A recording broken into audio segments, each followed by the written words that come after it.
नमस्कार आदरणीय निर्णायक मंडल, सभी गुणज्ञ जन एवं मेरे मित्रों।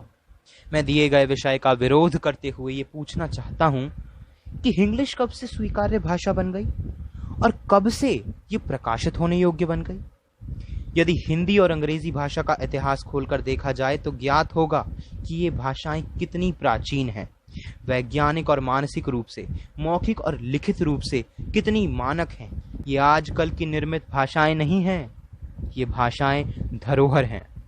बहरहाल आज धरोहर शब्द का प्रयोग करते हुए मेरे मन में संकोच है, असमंजस है, दुविधा है, क्योंकि आज के समय में अपनी निष्कर्मता पर पर्दा डालने हेतु व्यर्थ में भिन्न भाषाओं को समाहित कर नई और बेमानी भाषाओं का निर्माण हो रहा है।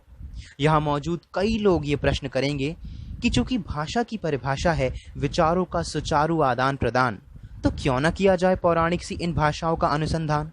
तो महोदय, मैं बेबाकी से ये बात कहना चाहूंगा कि ये स्पष्ट रूप से कामचोरी है। यदि आप किसी भाषा में समर्थ नहीं और उस भाषा में अपने विचारों को प्रस्तुत नहीं कर पा रहे, तो इसमें भाषा को नहीं, भाषा को लेकर आपके ज्ञान को सुधार की आवश्यकता है। मुझे खेद है कि हिंदी दिवस के इस शुभ अवसर पर लोग हिंदी साहित्य को इंग्लिश में प्रकाशित करने का सोच रहे हैं, और प्रखर विडंबना तो यह है कि आरोप भी भाषा पर मढ़ा जा रहा है। हिंदी अपने आप में समर्थ और योग्य भाषा है, जिसके साहित्यकारों ने बड़े मन से और बड़े जतन से इसे सहेजा है। इसलिए आप ये कतई न कहिएगा कि हिंदी भाषा में मन के भावों को संपूर्ण रूप से प्रकट करने हेतु शब्द नहीं है। यह बात पूर्ण रूप से अस्वीकार्य होगी। महोदय, यदि विचारों से निकलकर अन्वेषण किया जाए तो पता चलेगा कि हिंदी एकमात्र ऐसी भाषा है जिसमें मन की गहराइयों में छिपे सर्व भावों को अखंड रूप से प्रकट करने हेतु शब्द हैं। नवरस, मनोभाव और चेहरे के भावों को सिद्ध करने हेतु शब्द हैं।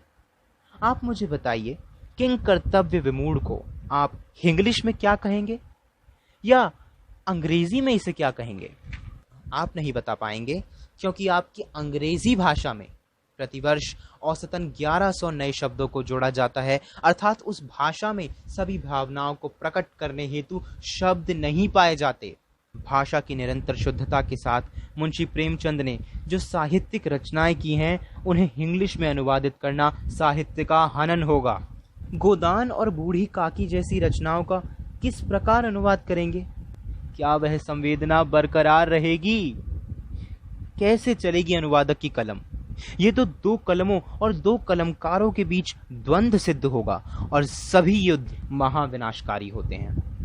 यदि आप इस पर भी संतुष्ट नहीं, तो महाप्राण निराला की कृतियों पर नजर डालिए। छंदों का ऐसा गहरा और अनूठा काम मिलेगा जो अन्य किसी भाषा में, किसी साहित्य में ना हुआ है और ना हो सकेगा। हिंदी मातृभाषा नहीं, इस भाषा में रच बस गई है भारत की संस्कृति और गंगा जमुनी सभ्यता। यदि हिंदी को पुस्तकों से बदलोगे तो साथ में यह संस्कृति और सभ्यता भी बदलकर पश्चिमी हो जाएगी। इसी के साथ मैं दीपांशु अपनी वाणी को विराम देना चाहूंगा। धन्यवाद।